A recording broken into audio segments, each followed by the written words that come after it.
Good morning, everybody, and welcome back to Evolving Vibes, the community for witches, pagans, spiritualists, and everybody in between. So for today's video, I thought what I would do is actually talk a bit about Witchy Tools. I might have mentioned it here and there in the past, but certainly I've not done a complete video on it. So here it is. To begin with, let's talk about what are the Witchy Tools and what are important to us. First and foremost, the most important tool you have for your practice and for witchcraft is you. It's all about you. It's all about your intent. Everything else after that is an adjunct to it. Not that we can't use them during our rituals and our practice, but certainly we can get by with using everyday household common things and practice our craft quite efficiently and quite effectively. But I wanted to talk about a lot of different aspects of tools and some of the things that we use, and I'm just going to start off with wands, because when we think about witches, one of the first things we think about are wands, and the second thing we think about are brooms. So we'll talk about those two things. So a lot of people have asked me, well, do you have a wand? And I do and I don't, kind of thing. This right here is my wand. You might have seen it before on a couple of other videos that I've done, but I trekked up Mount Washington with a close friend of mine a couple of years back, and midway up the mountain I found this, which was a little bit longer, as you can probably see, and I used this on my track, moving things out of the way and doing a lot of different things. When I literally got to the top of Mount Washington, the larger portion of this, which was out a little bit further, broke off, and I was left with this.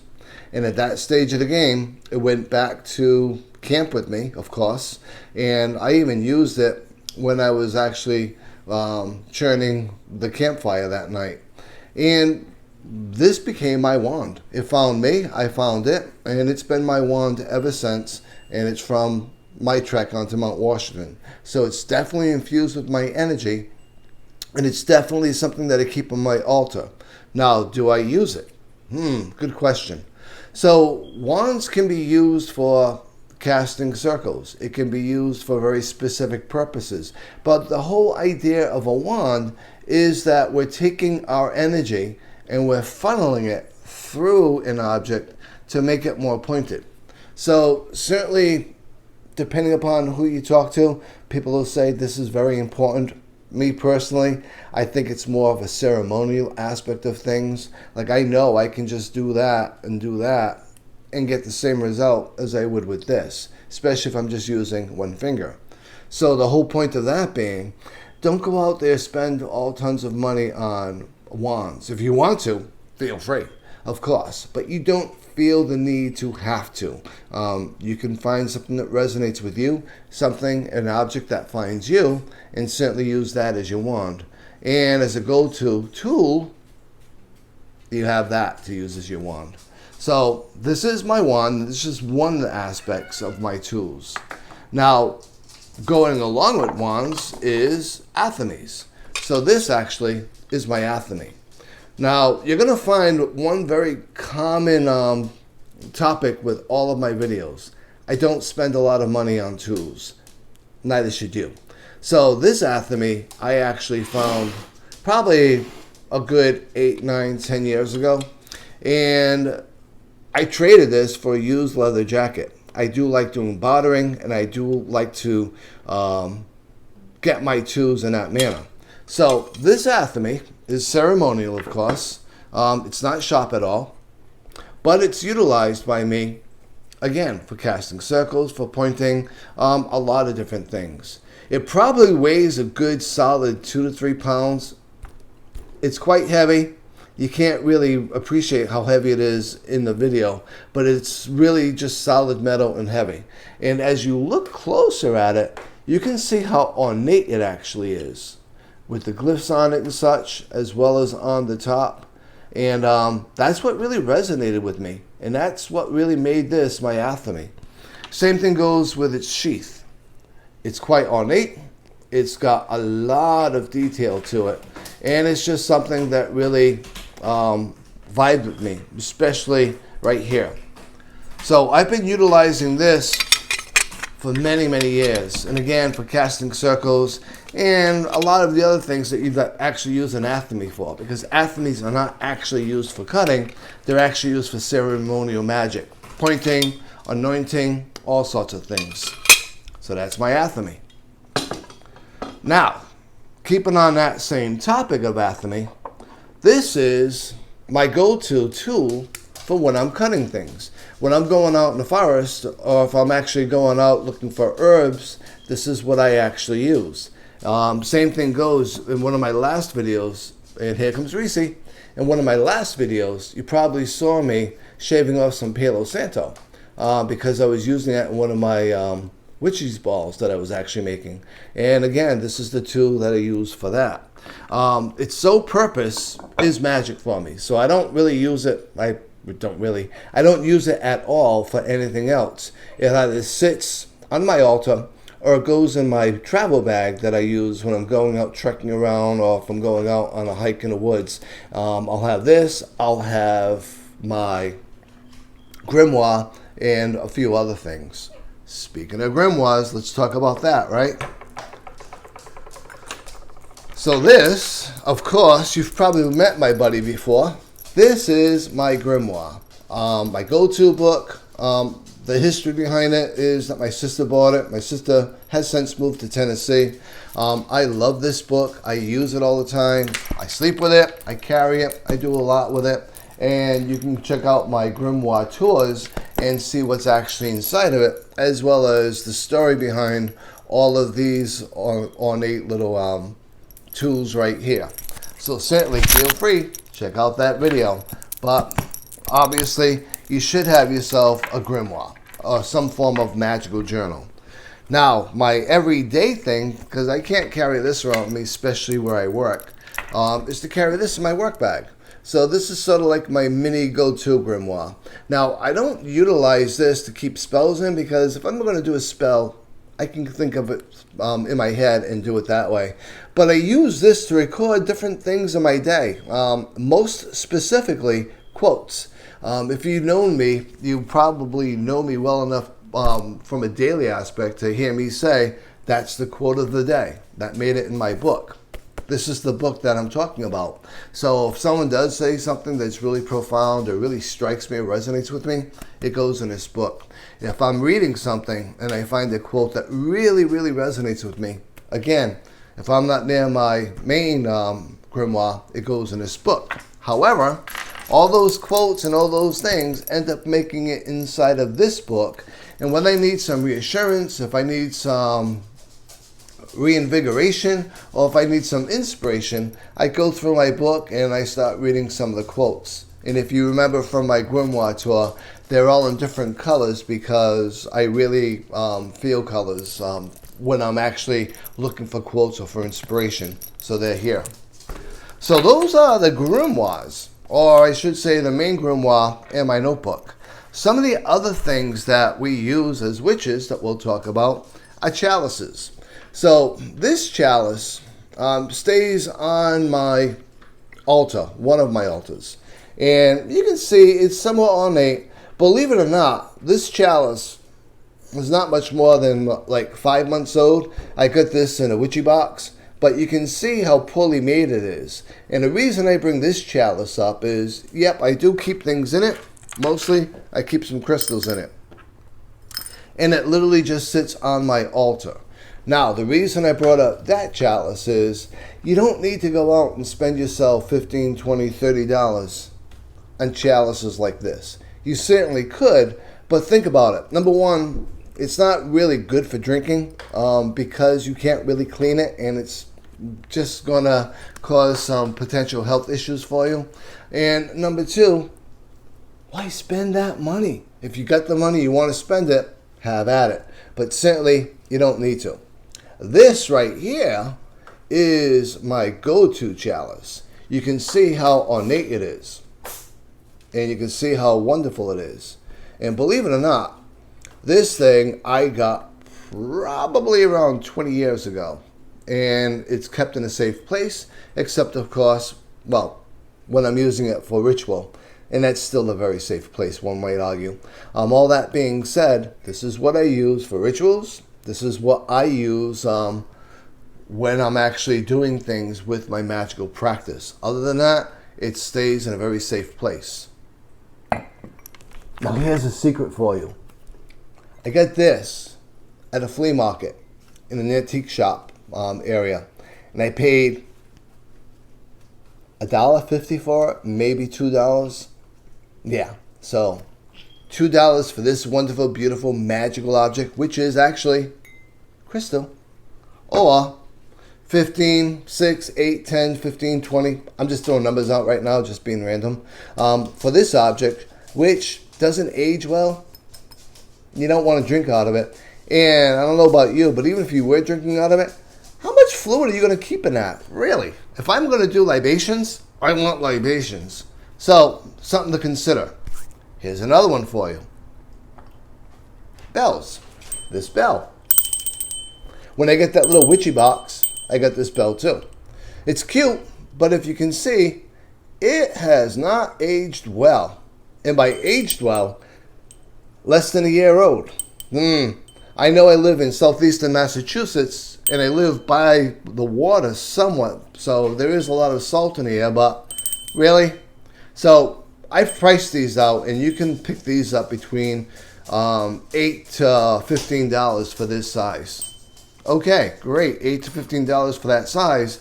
Or, now hear me out, you can go to an antique shop that vibes with you, and I literally just found this weekend in Plymouth, Massachusetts. There's this wonderful shop that just opened up, and it's all about antiques, and the vibe is right on. I know the owner's a witch, I could feel it, and I found this. Now, you like me, or maybe, okay, let me start all over again because I messed that one up. So, one of my favorite sayings, and you've probably heard it before, is perfectly imperfect. So this bell doesn't have the little knob there to make the loud noise, which for me is perfect because you can hear how very quiet and how very soothing that sound is. When I'm doing ritual and I'm clearing space or I'm calling in spirits, that's the sound I want. That's the sound that resonates with me. And honestly, I've done some work with this after cleansing it. That's also the sound that resonates with some of my spirit guides. So, how much did Brian pay for this, he asked curiously. Believe it or not, it was, hey, listen, part of it's missing. It's really quiet. Make me an offer. So, I offered $5 and it was mine. So $5 for this wonderfully inscribed brass bell with the wooden handle, which is definitely going to vibe with me, versus this little thing for $6 to $15 depending where you shop. So again, you don't have to spend a lot of money unless you want to spend a lot of money for your witchy objects. And again, oh hey Coco, you don't want to have to go around and break the bank to do this. And you shouldn't have to, because guess what? Our ancestors didn't go out to witchy shops to buy stuff. They made it themselves. Now, some of the purchases that I have made, this mortar and pestle. You probably saw me using this in my last video when I was doing the witch's ball. And I do use this quite frequently. So it is something that I like, and believe it or not, this was a barter again. I did a reading for someone. This was at one of my psychic fairs. So this person was a vendor, and they had this, and it was going to be $30. So they offered, hey, you want to do a free reading for me and pick whatever you want off my table, up to $30. So I did a free reading, and I got this. So you can think outside the box most times and get yourself what you want from magical tools, and it's going to mean much more to you. This means so much more to me because of the person I did a reading for, as well as for how I got it. It means a lot more than just going into Walmart or wherever these are sold, because I don't even know what stores sell these, but going into any store and spending money on it. Now this is my cauldron, as you can see. This is one of my most used tools. If people say, oh, you don't need a cauldron, you do. Now, you don't have to buy a cauldron. You just need to have some form of cast iron metal container that you can contain fire in and burn things in. And that's what I did with my cauldron. So this cauldron I actually got at a yard sale. Literally, I was just driving by and something said, hey, Bryce, stop at this yard sale. I did. This cauldron was there. I paid $4 for this cauldron. And I've been using it for years and years. So again, you don't have to break the bank to get yourself witchy tools. And I'm not going to get into each aspect of the magic involved in all of this because I can, but it would be a long video. But cauldrons you can use for a lot of different types of rituals and a lot of different aspects of rituals. So feel free to make it your own and do with it what you will. Some of the other things that I get, incense holders. So this is one that I use for my stick incense. As you can tell, it's been quite used. But along with that, I use my cauldron for my cone incense. And when I want to, I put soil, I should say sand, in my cauldron, and I stick my stick incense in the cauldron to burn that way. And yeah, that was a shit ton to say for a moment. So a couple of other things to consider for your everyday practice. I use hemostats a lot. I'm a paramedic, so I've gotten hemostats and a collection of other medical tools over the years. But I use this a lot for picking things up, holding things. You saw me use this in my freezer binding spell video because I was actually picking poison ivy out and holding it with this so that it wouldn't come in contact with my hand. Another tool that I use, which is my go-to, is this sterling silver pen I got from Tiffany quite a few years back, and this is one of my primary tools I use for magical writings. When I'm doing intentions, when I'm writing on parchment, this is what I use. I also use it to record a lot, if not all, of the inspirational quotes inside of my book of shadows. The other pen that I use, which you saw on my grimoire, is this real dirt cheap pen, right? It's the Pilot G2 pen. It's medium ink, and it's a refill. So I refilled this probably now 3 or 4 times, but I like the way the ink flows on paper. I love the way it holds on paper, which is why I use that pen. I have used ink and quills before, or pen and quill, or quill pens before with ink. And I'll do that now and again when I'm writing a spell in particular, but I won't use it for recording in my grimoire because honestly, it's way too much work, it takes way too long, and it really doesn't look as good on that paper as the G2 Pilot ink does. So, a few other things. Again, medical scissors. I use these a lot in my practice for cutting things, clearly, but trimming things. They're very sharp and they last forever and they're very solid. Makes it easier for me. You've probably seen this tool in recent times. This is my go-to spoon for pouring things, doing different aspects of magic. Its sole purpose is magical use, so it stays cleansed and on my altar when it's not in use. Now, some of the aspects that I use from a mystical standpoint for divination. I introduced you to my Prismavision tarot set. This I bought about 2 years ago from James Eade, the artist, and it's a wonderful deck. This is my private deck. This is what I use for my personal readings, for myself, for family, for friends, that sort of thing. I've got 8, 9 other decks that I use, and one coming in from wish.com, don't forget, that I use when I go to psychic fairs. They're tucked away right now because I have a psychic fair coming up this weekend, so I'll be utilizing them. Some other things I use for divination are my balls. Not my balls, but my scrying balls. This one, as well as this one, I use quite often for scrying. Along with that one, and I'm going to do a big reach over, so I don't want to move my chalice out of the way, is this big crystal ball. This is Theo. That's his name. Theo's my go-to guy. I use Theo for my crystal ball scrying throughout the month, and anytime I go to a psychic fair, Theo is sitting on my table with me, and I'm utilizing his energy. I actually wish you could reach through the camera and feel the energy that comes off of this ball. It's amazing. But Theo, I actually found on Amazon along with his stand, which is right here.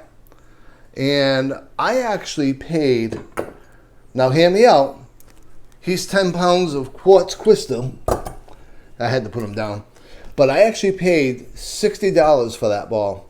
Now, if you go to other shops, you go to stores, you're not going to find that deal.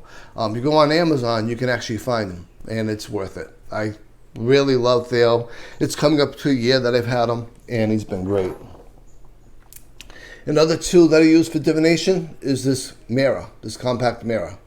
And it works quite well. I found this at an antique shop. I paid $2 for it, I want to say. And I love it. And I've been using it now for quite a few years. So you're starting to get a sense of what I'm talking about here. You don't need to go out and break the bank to get tools. Along with that, there's no such thing as a witch's toolbox. Unlike a plumber, you don't need to have specific tools in order to practice magic. All you really need is you, your intent, and general knowledge of what magic is and how to manifest. All that being said, there are things that you can make around the house to make your magic your own. I literally made this candle today,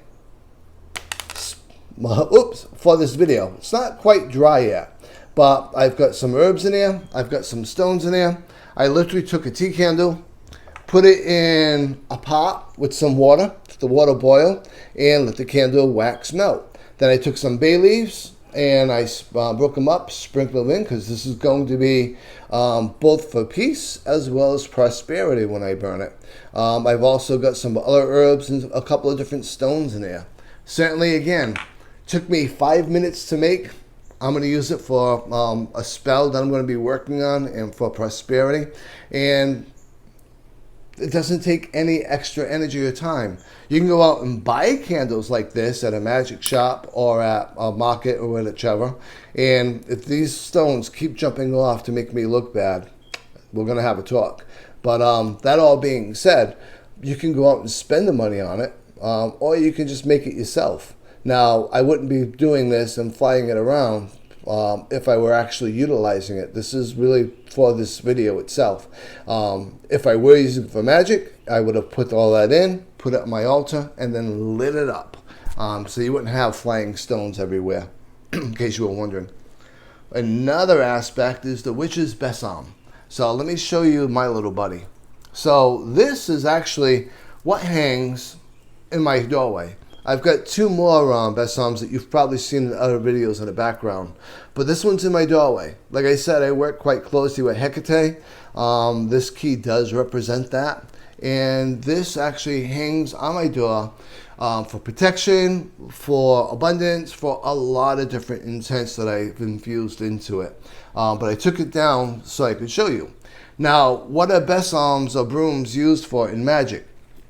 Most of the time, for sweeping your area that you're going to be conducting magic in order to cleanse the area. And so you can certainly use a Bessom that you buy, or you can make your own. As you can tell, these really aren't that hard to make. And this one was given to me by my sister, and it's just a keepsake.